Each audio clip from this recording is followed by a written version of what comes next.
오늘은 출애굽 운동의 최종적 목적지를 향해 나가는 과정에서 어쩌면 가나안 정복을 코앞에 두고 벌어진 이야기를 좀 함께 나누면서 은혜를 좀 나누어 보려고 합니다. 계속적으로 말씀드리지만 이스라엘 백성들이 출애굽을 한 이유는 그 열재앙을 통해서 이집트를 심판하기 위함도 아니에요. 홍해를 건너기 위함도 아니고 광야에서 만나를 먹고 생수를 마시기 위함도 아니에요. 더하여 시내산을 가기 위함도 아닙니다. 그들이 출애굽을 한 목적은 뭔가 하면 가나안을 정복하고 그 땅에 들어가서 살기 위함입니다. 그 과정에서 홍해를 건너고 광야를 지나가는 과정이 있었던 것입니다. 그런데 이제 민수기 13장을 보면 애굽을 떠난 이스라엘 백성들이 홍해를 건너고 시내산을 거쳐서 이제 가나안이 코앞에 보이는 가데스 바니아라는 곳에서 진을 치게 됩니다. 그리고 이제 1년 3개월 동안의 이 광야의 수고가 이제 여기서 거의 끝나가는 듯이 보였어요. 이제 끝났다, 다 왔다, 다 그렇게 생각하고 있었어요. 성막도 지었고 율법도 받았고 모든 준비가 다 끝났어요. 그리고 이 모든 이 지파별로 편성도 다 끝나고 실제로 광야 생활은 여기서 영원히 끝날 수도 있었습니다. 이게 하나님의 계획이었어요. 그래서 원래 민수기의 40년의 역사는 존재하지 말았어야 될 역사였어요. 그러니까 민수기 13장에서 가나안을 정복하고 그 다음 바로 여호수아서로 넘어가야 돼요. 근데 여기서 실패함으로 말미암아 민수기의 40년의 역사가 쓰여지는데, 근데 40년 동안 여기 보면 그들이 이동하는 동선은 가데스 바니아 주변을 뱅뱅뱅뱅뱅 도는 이야기예요. 가나안을 향해서 전진하지 못하고 계속 광야에서 방황하는 이야기입니다. 근데 하나님의 목적은 그것이 아니었다고 하는 것입니다. 하나님은 이스라엘 백성들이 이 가데스 바니아에서 광야 학교를 졸업하고 가나안으로 들어가서 새로운 시대를 여는 것이 하나님의 원래 계획이었어요. 이게 플랜 A예요. 민수기의 역사는 플랜 B입니다. 그래서 이 가데스 바니아에서 벌어진 이 사건은 어떻게 보면 하늘 가나안에 들어가기 직전에 벌어진 일종의 마지막 테스트, 마지막 시험이었어요. 이들이 가나안을 정복하고 거기서 살만한 그걸 배웠는가, 그동안 그것을 시험하는 최종적인 시험이에요. 어떻게 보면 지금 우리가 겪고 있는 이 마지막 조사 심판의 한 부분을 볼 수 있는 내용이 이 가데스 바니아에서 벌어진 내용이라고 볼 수 있겠죠. 근데 이 가데스 바니아에서 도착했을 때 이 중요한 시점에 이제 하나님의 명령을 따라서 가데스 바니아를 지나서 가나안으로 들어가려고 하는 찰나, 부조와 선지자를 보면 이스라엘 백성들이 모세에게 이상한 요청을 합니다. 그것은 뭔가 하면 먼저 정탐꾼을 보내서 그 땅을 탐지하여 보자고 하는 거예요. 그래서 그들이 정말 그 땅이 어떤 땅인지, 그들이 정복할 수 있는 땅인지 미리 한번 탐지하여 보자고 하는 거예요. 근데 이 제안을 받은 후에 모세가 스스로 결정을 내리지 않고 하나님께로 가져가서 물어봅니다. 그래서 하나님께서 정탐꾼을 선택하라는 지시가 떨어졌는데, 근데 그들이 어떤 사람들인가 하면 민수기 13장 1절부터 3절을 읽어보면 그들은 정탐꾼이 아니라 이스라엘 각 지파 중에서 지휘관된 자를 좀 선택하라고 합니다. 다시 말해서 이스라엘 정탐꾼은 이스라엘 각 지파를 대표하는 지도자로, 어쩌면 이스라엘 민족 전체의 믿음을 대표하는 사람들이 다 뽑혀졌어요. 12명이에요. 근데 하나 더 살펴봐야 되는 것은 뭔가 하면 민수기 13장 1절에 보면 가나안 정탐이 마치 여호와의 명령을 따라서 진행된 것처럼 보입니다. 근데 모세가 자신의 광야 생활 40년을 회고한 신명기의 기록을 보면 전혀 다른 이야기를 해요. 네. 이 내용은 좀 제게 충격적이었어요. 이 성경절을 읽고 난 후에 제가 부조와 선지자를 글을 다시금 꼼꼼하게 읽으면서 이 설교를 준비하게 돼요.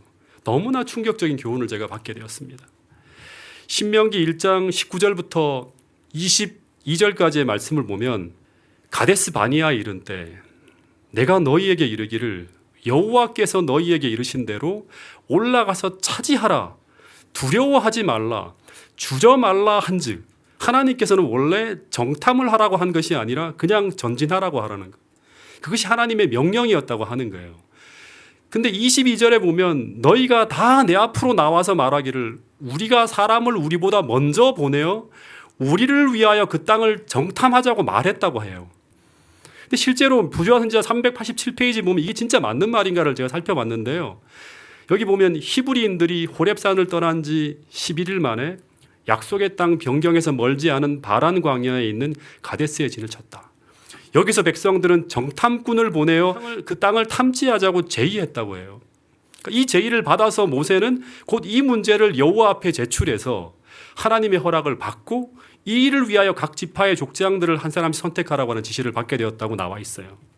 다시 말하지만 신명기의 본문을 보면 하나님은 이스라엘 백성들이 여기서 멈추어서 정탐을 할 것을 제안한 것이 아니라 하나님은 바로 가나안 정보를 위해서 두려워하지 말고 주저하지 말고 계속 전진하여 나갈 것을 명했다고 하는 거예요.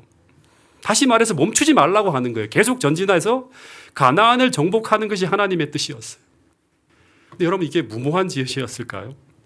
그래도 이스라엘의 운명이 걸린 정말 중요한 정복 전쟁을 앞두고 있는데 그래도 신중하게 정탐하는 것이 더 지혜로운 모습이 아닐까 이런 생각을 할 수도 있어요. 그런데 신명기의 그 다음 구절을 보면 너무나 놀라운 이야기가 나와요. 왜 그들이 주저하지 말고 계속 전진해야 되는가 하는 그 이유가 나오는데 그 이유는 뭔가 하면 가나안 정탐은 이미 끝났기 때문이에요. 누가 끝냈는가 하면 이스라엘 정탐꾼보다 훨씬 더 뛰어난 하나님께서 이미 정탐을 끝나셨기 때문이라고 말씀하고 있어요. 신명기 1장 30절에 보면 너희보다 먼저 가시는 너희 하나님 여호와께서 33절 그는 너희보다 먼저 그 길을 가시며 장막 칠 곳을 찾으시고 밤에는 불로 낮에는 구름으로 너희 갈 길을 지시하신 자가 바로 우리 하나님이시라고 말씀하고 있어요. 본문을 보면 두 번씩이나 하나님은 너희보다 먼저 그 길을 가셨다고 해요. 그러므로 이 사실을 이스라엘 백성들이 믿을 수만 있다면 그들은 하나님께서 말씀하시는 그 명령 앞에 순종하며 즉시 순종을 전진할 수 있어야 됐다고 말하고 있습니다. 근데 32절에 보면 어떤 말이 나오는가 하면 이 일에 너희가 너희의 하나님 여호와를 믿지 아니하였다고 말씀하고 있습니다. 여러분 우리가 하나님의 인도하심이 명백하지 않은 상황에서는 그 하나님의 명확한 뜻을 알아보기 위해서 잠잠히 기다리며 신중을 기하는 것은 정말 지혜로운 모습입니다. 그런데 지금 이스라엘 상황은 그렇지 않다고 하는 것입니다. 구름 기둥과 불 기둥이 그들을 인도하고 있었고 더구나 모세를 통해서 하나님의 명백한 명령이 제시되고 있는 상황이었어요. 그런데 하나님께서 이미 공격을 위한 모든 준비를 마쳤다고 말씀하고 있는데도 이스라엘 백성들은 그것이 진짜인지 그들의 눈으로 보지 않고는 믿을 수가 없다고 말하고 있는 것입니다. 그래서 그들은 사람을 먼저 보내서 그 땅을 정탐하고 가자고 말하고 있는 것입니다. 그런데 역사에 만약은 없지만 만약에 이스라엘이 이 가데스 바네아에서 정탐을 하지 않았다면 어떤 일이 벌어졌을까요? 한번 생각해 볼 수 있겠죠. 그들은 분명히 아낙 자손 거인을 보지 않았을 것입니다. 왜냐하면 여리고성은 그냥 성 안에 들어가지 않고 나중에 보면 성 밖에서 성을 무너뜨리는 전쟁을 하나님은 기획하고 있는 걸 볼 수 있어요. 그러면 그들은 그냥 믿음으로 성 밖을 돌다가 홍해가 갈라지는 것처럼 그냥 여리고성이 무너지는 것을 성 밖에서 볼 수 있었을 거예요. 실제 40년 후에 벌어지는 여리고성의 함락 사건은 정탐이 필요 없는 전쟁이었죠. 그래서 실제 정탐꾼이 들어간 것도 그 성 내부를 정탐한 것이 아니라 기생 라합을 구하기 위해서 들어간 거예요. 그래서 그들은 이 하나님의 명령에 순종해서 성 밖에서 돌기만 하면 이기는 전쟁을 코앞에 두고 있었습니다. 근데 정말 안타까운 것은 그들이 이렇게 어린아이 같은 단순한 믿음을 가졌다면 그들은 40년 동안 돌면서 다시 배워야 할 것을 미리 배울 수 있었을 것이라고 하는 것입니다. 그랬다면 민수기의 방황의 역사는 이스라엘 역사에 없었을 것이라고 하는 것입니다. 여러분 그래서 신구약을 통틀어서 계속 우리에게 말씀하시는 중요한 교훈의 말씀이 예수님의 말씀이 마태복음 18장 3절에 나오는데 이 말씀을 같이 한번 읽어보겠습니다. 시작. 너희가 돌이켜 회개해서 어린아이와 같이 되지 아니하면 결단코 천국에 들어가지 못하리라. 여러분 하나님 앞에서 이런 단순하고 순전하게 하나님을 믿을 수 있는 이런 믿음이 오늘 우리 안에 없다면 우리는 가데스 바네아의 실패를 계속 우리 인생에서 반복할 수밖에 없다고 하는 사실을 여러분 경고 삼으시기 바랍니다. 그래서 하나님은 잠언 3장 5절부터 7절의 말씀을 통해서 이 어린아이와 같은 단순한 마음이 어떤 마음인지를 이제 어떻게 이런 마음을 가질 수 있는지를 이렇게 교훈하고 있습니다. 잠언 3장 5절부터 7절 말씀을 제가 한번 읽어보겠습니다. 너는 마음을 다하여 여호와를 신뢰하고 내 명철을 의지하지 말라. 너는 범사의 그를 인정하라. 그리하면 내 길을 지도하시리라. 스스로 지혜롭게 여기지 말지어다. 여호와를 경외하며 악을 떠날지어다. 본문에 보면 하나님은 마음을 다하여 여호와를 신뢰하여야 되는데, 그런데 그런 믿음을 가지고 살아가기 위해서 정말 중요한 두 가지의 삶의 방법을 실천하며 살아가라고 말하고 있습니다. 이게 지혜예요. 인생에서 실패하지 않는 지혜예요. 그것은 무엇인가 하면 첫 번째는 내 명철을 의지하지 말라고 하는 거예요. 두 번째는 스스로 지혜롭게 여기지 말라고 하는 것입니다. 이 말은 어떤 말인가 하면 우리가 살아가다 보면 언제나 나의 상식과 충돌하는 하나님의 명령을 만날 때가 있어요. 그런 명령이 나타날 때가 있습니다. 근데 그때마다 우리는 마음을 다해야 돼요. 어느 일정 부분만이 아니라 마음을 다해서 하나님을 신뢰하고 나의 지혜를 포기하고 나의 지혜를 내려놓을 수 있는 믿음이 필요하다고 하는 것입니다. 이것을 끊임없이 실제 생활에서 훈련하며 살아가는 사람만이 경험을 통해서 체득되어진 이런 삶의 지혜가 품성으로 형성되어질 수 있다고 하는 것입니다. 여러분, 그런데 당시 이스라엘 백성들은 번번이 하나님의 말씀과 충돌하는 상황에서 그들은 자신의 지혜와 명철을 포기하고 내려놓는 일에 실패하게 됩니다. 그래서 즉시 전진하라고 하는 그 하나님의 명령을 앞에 두고 이스라엘 백성들이 며칠을 지체하죠.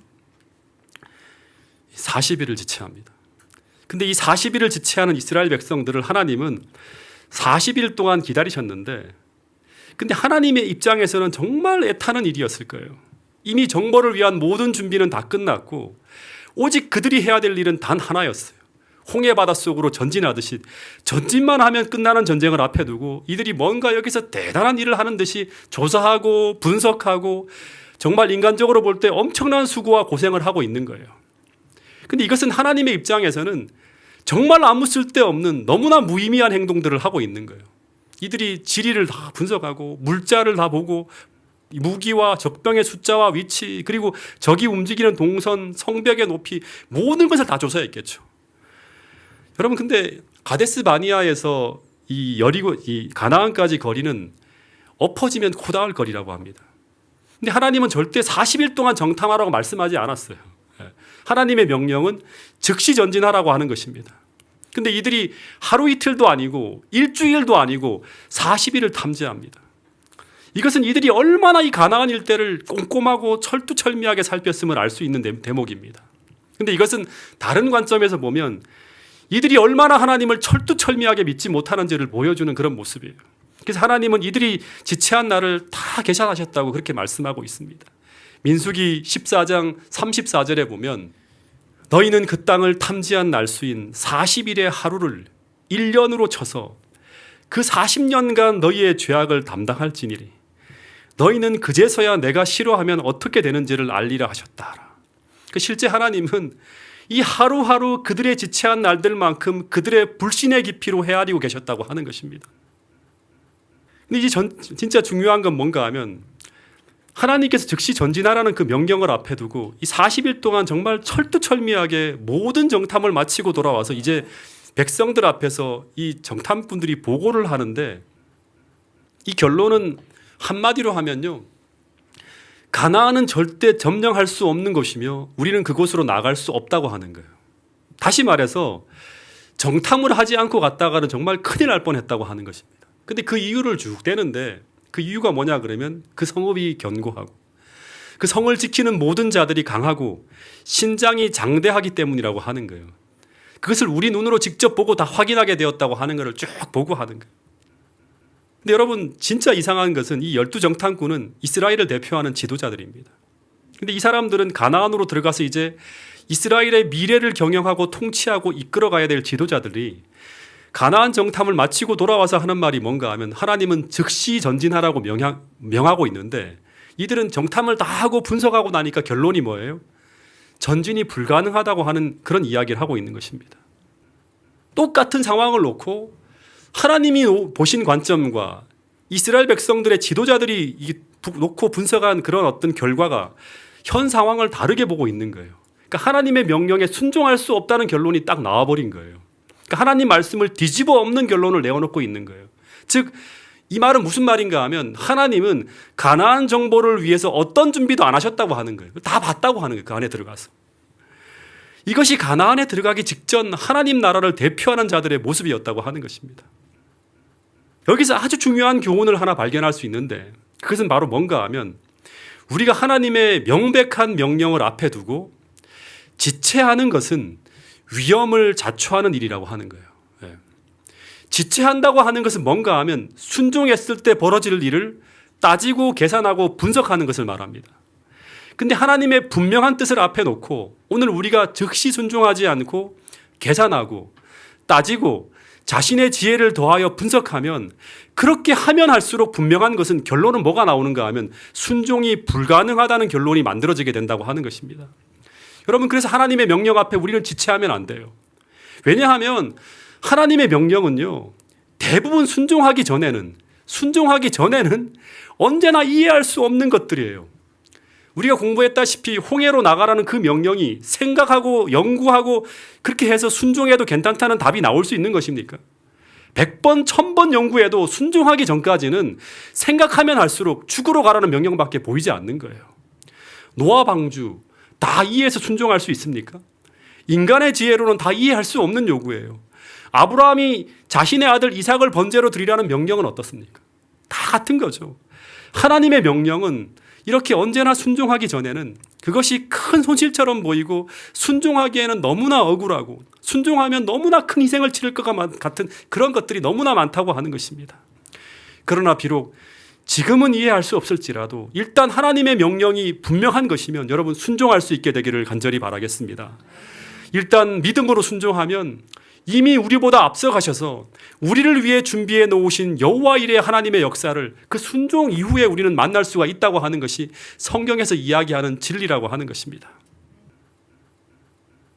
그래서 각 지파의 대표요 족장들이 정탐후에 돌아가서 전하는 이야기가 정복이 불가능하다고 하는 이야기를 하니 백성들이 그 이야기를 듣고 어떻게 할까요? 와, 진짜 1년 3개월 동안 고생했는데 이게 안 되는구나 하면서 잘못 왔구나 하면서 완전히 절망에 빠져요. 근데 아마 모든 사람들은 이런 보고를 기대했을지 모릅니다. 정탐꾼들이 와서 딱 보고하기를 그 성은 방비가 서술하고 거기 있는 사람들은 전부 다 헛개비 같은 모습이라고 하는 보고를 기대했을지 몰라요. 그렇지 않다 하더라도 하나님의 도움으로 그 성이 지금 흔들리고 있는 모습이 가시적으로 나타나고 있다고 하는 그런 이야기를 듣고 싶어 했을 거예요. 하나님이 막 흔들어 놓아서. 근데 그들이 눈으로 보기에는 인간적인 관점으로 보기에는 전혀 빈틈이 보이지 않는다고 하는 것입니다. 즉 하나님은 아무것도 안 해놓고 있다고 하는 거예요. 그러니까 백성들이 절망에 빠지는 거예요. 그래서 민수기 14장 1절부터 3절에 보면 이스라엘 백성들이 밤새도록 통곡을 합니다. 여러분, 이 상황을 하나님이 보고 있다고 한번 생각해 보세요. 하나님은 이미 승리를 다 얻어놓고 이스라엘의 결단과 전진만을 기다리고 계시는데 근데 정말 너무나 억울하게도 이들은 하나님을 신뢰하지 못하는 그릇된 생각으로 스스로 자멸하고 있는 거예요. 더 정확하게 말하면 이들이 믿음이 없으므로 이미 모든 것을 다 준비해 놓으신 이 하나님의 것을 이제 믿음으로 취하기만 하면 되는데 즉시 전진만 해서 돌기만 하면 무너지는데 그런데 그들은 코앞까지 다가가서 너무나 억울하게도 하나님을 믿지 못함으로 말미암아 그것을 얻지 못하고 무너지고 있는 것입니다. 여러분, 마찬가지일까요? 하나님은 이미 모든 승리를 다 기획해 놓고 있는데 우리가 믿음이 없어 순종하지 못함으로 승리를 코앞에 두고도 실패로 끝나는 경우가 얼마나 많았는지 우리는 하늘에 올라가서 다 보게 될지도 모르겠다고 하는 것입니다. 여러분, 역사에 만약은 없지만 만약 이들이 정상적인 믿음을 가지고 있었다면 이들은 적과 꿀이 흐르는 땅을 봤으면 이제 며칠 후면 누리게 될 그 약속의 땅을 바라보고 밤새도록 감사와 찬양에 올라가면서 밤새도록 예배를 드려야 될 판이에요. 진짜 감사합니다, 하나님 이제 끝났군요 하면서. 근데 이들은 반대로 그 약속의 땅을 코앞에 두고 하나님을 저주하고 원망하는 통곡 소리로 밤을 지새웠다고 하는 이야기가 나오는 것입니다. 여러분, 이 소리를 하나님이 밤새도록 들으시면서 밤새도록 참고 또 참으며 분위기의 반전을 기다리고 있었습니다. 근데 여러분, 왜 12정탐꾼의 이 정탐꾼의 보고가 잘못되어진 것일까요? 정확하게 말하면 10정탐꾼의 보고죠. 무엇이 잘못된 것일까요? 우리가 잘 알지만 이들은 거짓말을 하진 않았죠. 이 10명의 보고는 나름대로 자신들이 보는 관점에서 충실히 보고를 했어요. 정직하게 보고를 했어요. 가나안 성민이 거인이고 우리가 메뚜기 같다는 이 이야기는 틀린 얘기가 아니죠. 사실을 있는 그대로 다 전달한 게 여기까지는 죄가 아니에요. 근데 문제는 그 다음이에요. 그들이 거인이고 우리가 메뚜기 같아서 그 다음 결론은 이 사실에 더해서 정말 중요한 것, 반드시 빠뜨리면 안 되는 것이 있는데 그것은 바로 뭔가 하면 지금까지 그들을 도와주셔서 그들을 이곳까지 이르게 하신 하나님을 이야기하면서 결론을 내려야 돼요. 이게 정상적인 거예요. 근데 이들의 결론엔 뭐가 없는가 하면 그동안 그들을 거기까지 인도하신 하나님의 이야기가 없었어요. 1년 3개월 동안 그들과 함께 하신 하나님의 이야기가 다 빠져 있는 거예요. 그래서 그들은 우리가 그 땅을 차지하지 못한다는 정말 말도 안 되는 결론을 내리고 있는 것입니다. 이것은 진실을 호도하고 기만하는 거예요. 거짓이었습니다. 그들이 이스라엘을 대표하는 지도자라면 절대 이렇게 말해서는 안 되는 것입니다. 바로 얼마 전 가나안 군대보다 훨씬 더 강력한 애굽의 군대를 초토화시키고 이집트 대군을 호해에 수장시킨 하나님이 계시지 않습니까? 광야에서 물을 주시고 하늘에서 만나를 내려주신 그 하나님을 그들이 1년 3개월 동안 다 보고 경험했음에도 불구하고 그들은 마치 하나님께서 그동안 아무것도 안 한 것이냐 그렇게 이야기를 하고 있는 것입니다. 정말 이상한 이야기 아닙니까? 지금 그 순간에도 그들에게 그늘을 던지시며 그들과 함께 가데스 바니아에 머물면서 그들 가운데 계신 그 하나님을 그들이 다 보고 느끼고 있으면서도 지금 이스라엘 백성들은 마치 하나님이 없는 양 막 울고 있어요. 통곡하고 있어요. 구름 기둥을 보고 있으면서도 불 기둥을 보고 있으면서도 통곡하며 울고 있는 거예요. 하나님이 안 계신다고. 하나님께서 마치 한순간도 그들을 돌봐주시지 않고 방치한 양 울고 있는 것입니다. 마치 거기까지 그들 스스로의 힘으로 온 양, 그래서 그들 스스로의 힘으로 그 성을 정복해야 되는 양 울고 있는 거예요.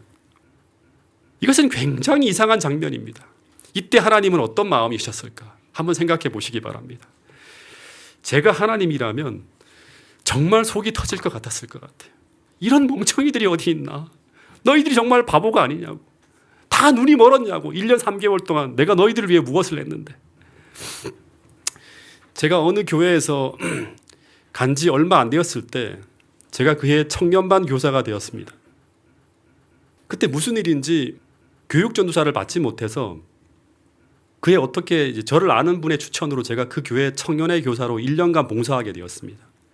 근데 안식일 저녁에 이제 한 20여 명의 청년들이 연초 사업 계획을 짠다고 하면서 이제 회의 시간에 모였어요. 근데 제가 제일 뒷자리에 들어가서 앉아 있는데 이 청년회장이 저를 소개시켜 줘야 되는데 올해 1년 동안 저희들을 지도하게 된 교사 우리 고재훈 집사님입니다. 이렇게 소개해 줘야 되는데 소개를 안 시켜주는 거예요. 청년들이 왜 저 고재훈 집사님이 저기 앉아 있지? 쳐다보면서 이렇게 뒤로 희끗희끗 보기만 하는 거예요. 1시간 동안 회의를 하는데 자기들끼리만 의논을 하고 이제 청년들끼리 고민을 이제 터놓고 얘기를 하는데 제가 청년반 교사로 앉아 있어요. 근데 이 청년들이 무슨 얘기를 하는가 하면 우리가 이제 올해부터 성경 공부를 좀 열심히 해야 되는데 올해는 우리를 지도해 줄 사람이 없으니 이 청년회가 큰 위기고 문제라고 하는 얘기를 하는 거예요. 다들 청년회장에게 뭐라고 말하는가 하면 우리 다시 전도사님을 받게 해달라고 교회 요청해 보라고 하면서 고민을 하고 있는 거예요. 제가 거기 교사로 지금 와 있는데 근데 그런 이야기를 저를 앞에 두고 계속 하고 있는 거예요. 그때 제 기분이 어땠겠습니까? 막 얼굴을 밖에 나가야 되나 내가 지금 막 이런 생각이 드는 거예요. 제가 청년반 교사가 된 후에 제가 한 달 가까이 그 직원회에서 결정이 되고 난 뒤에 청년들을 지도할 방법을 연구하고 그 청년들과 함께 나눌 주제들을 연구하고 그래서 그날 저녁만을 손꼽아 기다렸어요. 마치 가데스 바니아에까지 오기까지 하나님이 기다린 것처럼 그렇게 기다린 거예요. 계속. 근데 저를 앞에 두고 저와 의논도 하지 않고 한마디도 물어보지 않고 인사도 안 시키고 이제는 청년들을 성경을 못 배워서 고민이고 자신을 지도해 줄 사람이 없어서 대책 마련이 시급하다고 하는 그런 이야기를 대놓고 계속하고 있는 거예요. 그럼 그 자리에 앉아있는 나는 뭔가? 내가 왜 여기에 앉아있지? 저는 아무것도 아닌 것입니다. 그냥 이유 없이 거기에 와 앉아있는 거예요. 이 청년들이 지금 저를 어떻게 생각하고 있는가 하면 그들의 문제를 전혀 해결할 수 없는 무능한 사람으로 생각하고 있는 거예요. 그때 느꼈던 그 무안함이 이루 말할 수 없이 컸습니다. 근데 이 똑같은 상황이 지금 이 가데스 바니아에서 벌어지고 있는 거예요. 그 전능한 하나님이 그들을 너무나 사랑하시는 그 하나님이 바로 그들 진중에 머물고 계시는데 1년 반 동안 그들을 돕기 위해서 어떻게 도와주고 어떻게 그들을 이끌어 왔는지 엄청난 역사들을 다 기억해야 되는데 그들은 해결책이 없다고 하면서 통곡하고 있는 거예요. 이것은 하나님을 마치 무능한 신, 완전히 바보 같은 신으로 취급하고 있는 거예요. 그런데 여러분 이것이 비단 이들만의 문제일까요? 우리도 하나님을 믿는다고 고백하지만 문제 앞에 서면 마치 철저하게 하나님을 믿지 않는 사람처럼 말하고 고민하고 행동할 때가 있지 않은가 하는 것입니다. 자신이 가지고 있는 그 문제는 절대 하나님이 해결할 수 없는 문제인 것처럼 하나님을 찾지 않고 혼자서 밤만 끙끙거리면서 혼자 그 풀리지 않는 문제를 안고 고민하고 있지 않은가 하는 것입니다. 정말 중요한 한 가지 사실은 이것입니다. 여러분, 이것은 가나안을 코앞에 두고 벌어진 무엇이다? 최종 시험이었다고 하는 것입니다. 마지막 시험이에요. 여태까지는 모의고사를 쳤지만 이제는 진짜 시험인 거예요.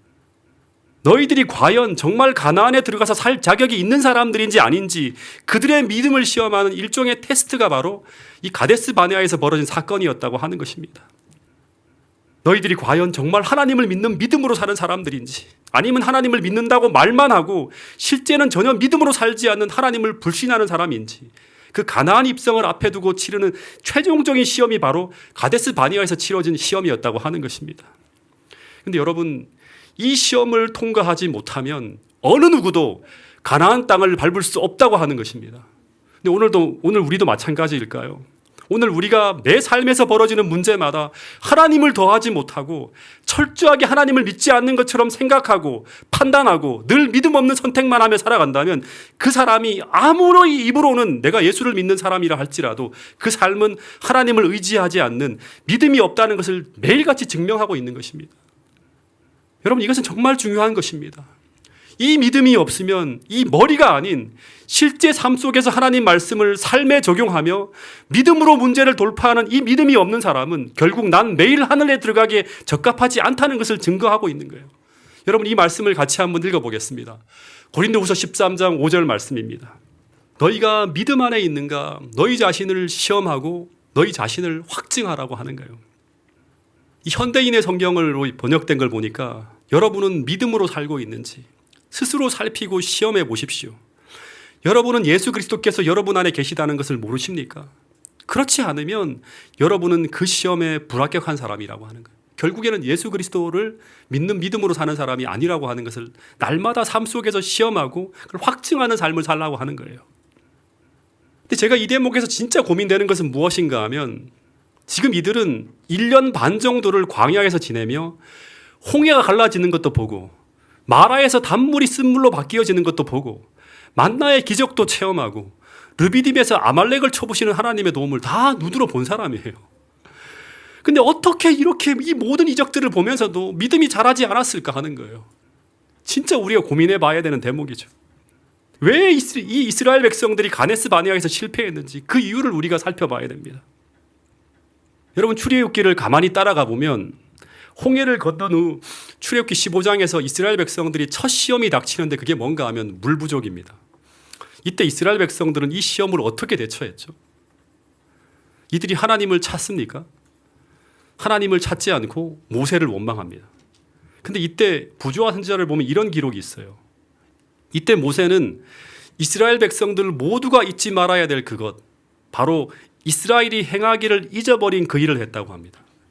그것은 뭔가 하면 매번 이스라엘이 잊고 놓치고 실패하는 그것이었대요. 그것은 바로 뭔가 하면 그 문제를 가지고 하나님을 찾아가는 거예요. 그 문제를 가지고 하나님을 찾아가는 거예요. 이스라엘 백성들은 이 모세의 모습을 보면서 광야에서 문제를 만날 때마다 어떻게 믿음으로 해결해야 되는지를 배웠어야 돼요. 여러분, 믿음으로 사는 것은 글로 배우는 게 아니라 실제 삶에서 순종해 보면서 배우는 거예요. 그래서 하나님이 이론으로만 배울 수 있었다면 그냥 애굽에서 가르치면 돼요. 근데 그렇게 하지 않고 굳이 광야에서 하나님께서 계속 그것을 가르친 건 뭐냐 그러면 이 믿음으로 말미암아 살아가는 것은 뭔가 하면 체험을 통해서 삶을 통해서 문제를 통해서 배워야 되기 때문에 광야로 인도하신 거예요. 그래서 이 이스라엘 백성들이 이 모세의 모습을 보면서 먼저 40년 동안 배웠잖아요. 모세가 어떻게 이 문제를 만날 때마다 믿음으로 해결하는지를 배웠어야 되는 거예요. 근데 그 다음 신광야에 지나갈 때 애굽에서 가져왔던 식량이 바닥납니다. 이때 상황은 다르지만 똑같은 시험을 만나게 되는 거예요. 어떻게 해결해야 되지? 계속 하나님이 묻는 거예요. 시험이 닥칠 때마다. 근데 똑같은 시험 앞에 이들은 이상하리만큼 똑같은 모습으로 무너져요. 원망하고 불평하고 하나님을 찾지 않습니다. 모세를 원망하고. 그리고 르비딤에서 똑같은 시험이 물이 떨어지는 문제를 벌어지게 되는데 이들은 정말 이상하리만큼 똑같은 모습으로 계속 똑같이 반복해요. 또 무너집니다. 문제를 만날 때마다 이들은 철저히 하나님을 찾지 않고 하나님을 시험하며 원망하고 불평하는 거예요. 하나님이 우리 중에 계신가 아니지 계신가? 난 모르겠다. 왜냐 그러면 왜 이렇게 문제가 계속 벌어져 하면서. 교회를 다니지만 매번 똑같은 유혹 앞에 매번 쓰러지고 똑같은 문제 앞에 한치의 성장도 전진도 없이 매번 똑같은 모습으로 쓰러지는 이스라엘 백성들이 우리들에게는 아주 미스테리 같은데, 근데 우리도 잘못하면 이런 미스테리 신앙인이 될 수 있다고 하는 것입니다. 부조화 선지자 292페이지에 보면 이런 말씀이 있어요. 광야에서 하나님께서 그토록 가르치고 싶어 했던 것은 바로 뭔가 하면 실제적인 현장에서 이루어지는 믿음의 삶이었다고 하는 거예요. 광야에서 하나님께서 그토록 가르치고 싶어 했던 것은 딱 하나예요. 실제적인 현장에서 이루어지는 믿음의 삶이었다. 근데 그것은 바로 그들이 궁핍한 중에도 문제가 생길 때마다 그분께 부르짖으면 그분께서 계속 그들에게 당신의 사랑과 돌보심의 증거를 나타낼 것이라는 믿음이었다고 하는 것입니다. 그래서 그들이 고난에 에워싸이고 양식이 떨어지는 것을 어떻게 한다? 하나님께서 계속 허락하셨다고 하는 것입니다. 여러분, 비록 힘든 광야 길을 걸어가고 있지만 그들을 보살피는 하나님의 실제적인 도움을 매번 경험하면서 배우게 되는 믿음, 이것이 바로 어떤 믿음인가 하면 진짜 믿음이라고 하는 거예요. 진짜 믿음. 그것을 가지고 산 믿음이라고 하는 거예요. 살아있는 믿음이라고 하는 것은 뭔가 하면 현장에서 사용될 수 있는 거예요. 우리가 고난 앞에 만났을 때 우리가 그 고난 앞에 무너지는 것이 아니라 하나님의 실제적인 도움을 받으면서 성장하고 나가는 거예요. 가나안을 향해 전진해 나가게 만드는 거예요. 어떤 고난이 닥쳐온다 할지라도 전진하게 만드는 믿음이 바로 살아있는 믿음이라고 하는 것입니다. 이것은 바로 매 시험 때마다 모세가 모범처럼 보여주었던 모습이라고 하는 것입니다. 그래서 이들이 문제를 만날 때마다 모세가 보여주었던 그 동일한 방법으로 문제를 해결해 나갈 때 그때마다 생겨나고 자라나는 것이 바로 무엇인가 하면 믿음이라고 하는 것입니다. 여러분, 그래서 제가 이런 생각을 하면서 보는데 아브라함이든 모세든 심지어 다윗 같은 사람도 마찬가지겠죠. 왕궁에서의 모세와 광야에서의 모세는 다른 모세입니다. 여러분, 진짜 믿음을 가지고 있는 사람은 계속 성장해요. 자라갑니다. 출애굽 당시의 모세와 헤브론에서 죽을 때의 모세는 달랐습니다. 그는 살아있는 믿음을 가지고 있기 때문에 살아있는 생명체는 자라잖아요. 끊임없이 성장해 나가는 거, 훨씬 더 다른 모습이에요. 죽을 때까지 끊임없이 자라가고 성장해 나가는 사람이 바로 믿음으로 사는 그리스도인입니다. 근데 이스라엘 백성들은 그 반대로 시험을 만날 때마다 계속적으로 믿음으로 사는데 실패하게 돼요.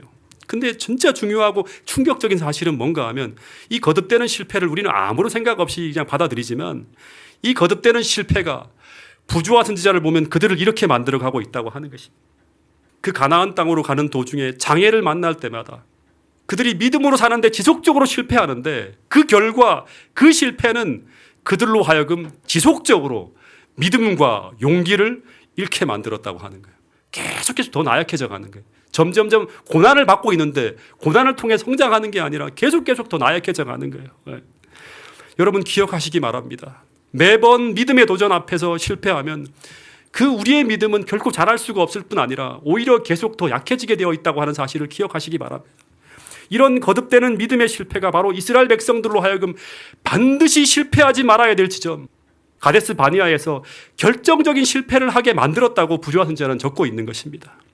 여러분, 마찬가지입니다. 이 가데스 바니아에서의 시험은 오늘 우리가 하늘에 들어가기 전에 최종적인 시험인, 어떻게 본다면 일요일 휴업령의 시험과 똑같은 시험입니다. 이거를 넘어가야지만 어떻게 되는가 하면 가나안 땅에 들어가는 거예요. 최종적인 시험을 믿음으로 통과해야지만 하늘 가나안으로 들어갈 수 있는 거예요. 우리가 그 시험에서 믿음의 선택을 하려면 꼭 오늘 내가 만나는 매 시험마다 하나님을 구하며 하나님을 더해서 해석하고 그 상황을 하나님을 구해서 믿음으로 승리하는 경험을 오늘 하고 있어야 된다고 하는 사실을 잊지 않게 되기를 간절히 바라겠습니다. 여러분, 믿음으로 산다고 하는 것은 모든 상황에 하나님을 더하여 생각하는 거예요. 항상 기뻐하고 범사에 감사하고 쉬지 않고 우리가 기도하는 거예요. 예. 여러분, 한번 지금 생각해 보시기 바랍니다. 우리 삶에 많은 문제들이 벌어지고 있지만 지금 내가 겪고 있는 그 환경 속에서 하나님을 더하면 어떻게 될까? 하나님께서 함께 하시면 나의 이 문제가 어떻게 될까? 한번 믿음의 눈으로 그리며 생각해 보시길 바랍니다. 여러분, 아무리 우리 눈앞에 펼쳐진 문제들이 우리 삶의 전진을 막는 거인 같은 처치 불가능하고 복잡하고 풀기 힘든 아낙자손과 네피림 같은 문제가 있다 할지라도 내 상황에, 내 문제의 지점에 전능하신 하나님을 더할 수만 있다면 그 문제와 상황은 전혀 다른 국면으로 해석될 수도 있고 전혀 다른 국면으로 펼쳐질 수 있다고 하는 것이 성경에서 가르쳐주는 중요한 교훈이라고 하는 것입니다. 그래서 정말 중요한 것은 오늘 내가 그 어떤 문제 속에 둘러싸여 있는가가 아니라 중요한 것은 그 하나하나의 문제마다 내가 물러서지 않는 믿음으로 하나님 말씀 앞에 순종하며 전진할 수 있는가의 문제라고 하는 것입니다. 그럴 수만 있다면 나의 신앙적 전진을 맡고 있는 여리고와 같은 문제들이 내 앞에서 무너지고 사라지는 경험을 할 수 있다고 하는 것입니다. 여러분, 그래서 우리의 문제는 안악자손이나 네피림이 아니라 문제는 내게 이 문제에서 가장 칠흑 같은 문제 속에 네가 갇혀 있다 할지라도 하나님을 더하여서 그 문제를 해석할 수 있는 믿음이 있는가? 하나님을 더하여서 내가 그 말씀 앞에 순종할 수 있는 믿음이 있는가 없는가의 문제라고 하는 것입니다. 여러분, 그 어떤 난관 앞에서도 그 어떤 환경 앞에서도 물러서지 않는 사람, 내 삶의 문제 속에서 하나님을 더함으로 나가 싸울 수 있는 믿음을 가진 사람이 되게 해달라고 우리 모두가 이 연초에 하나님 앞에 다 함께 기도할 수 있게 되기를 간절히 바라겠습니다. 그래서 모든 싸움에서 승리하면 신앙적 전진이 일어나게 해달라고, 믿음의 성장과 성숙이 일어나게 해달라고 이 시간 하나님 앞에 간구할 수 있는 여러분과 저가 될 수 있기를 간절히 바라겠습니다. 마지막으로 호소하고 여러분 말씀을 드리도록 하겠습니다. 재림이 가까워오고 있습니다. 이런 시기에 우리 삶에 벌어지고 있는 문제는 모두 사소한 문제들이에요. 그렇죠? 가장 중요한 문제는 뭔가 하면 우리가 진짜 재림을 소망하고 있다면 내 안에서 그날을 소망하고 있다고 하는 그런 마음이 우리 마음을 가득 차고 있다면 그날을 대비해서 어린 양이 어디로 인도하는지 따라갈 수 있는 믿음이 있는가 하는 문제예요. 나머지 모든 문제는 사소한 문제입니다. 여러분, 그래서 오늘 우리가 갖고 있는 그 모든 문제를 하나님께 맡기고 오늘 제가 여러분들에게 드렸던 그 말씀처럼 내 명철이 아니라 그분의 지혜를 따라 살아냄으로 말미암아 날마다 살아있는 믿음을 가지고 신앙의 성숙을 이루어내어서 정말 우리 삶 속에서 하나님의 영광이 나타나는 그런 역사를 보게 될 수 있기를 간절히 바라겠습니다. 그러면 요한복음 11장 40절의 말씀처럼 주님이 오시는 그날, 실제적으로 그분의 영광을 보게 되는 그날, 주님과 함께 그 영광스러운 자리에 서게 될 것이라고 예수님은 말씀하고 있습니다. 내가 믿으면 하나님의 영광을 보리라. 이 약속이 우리 진리의 불교의 모든 성도들의 것이 될 수 있기를 간절히 바라면서 오늘 말씀을 줄이도록 하겠습니다.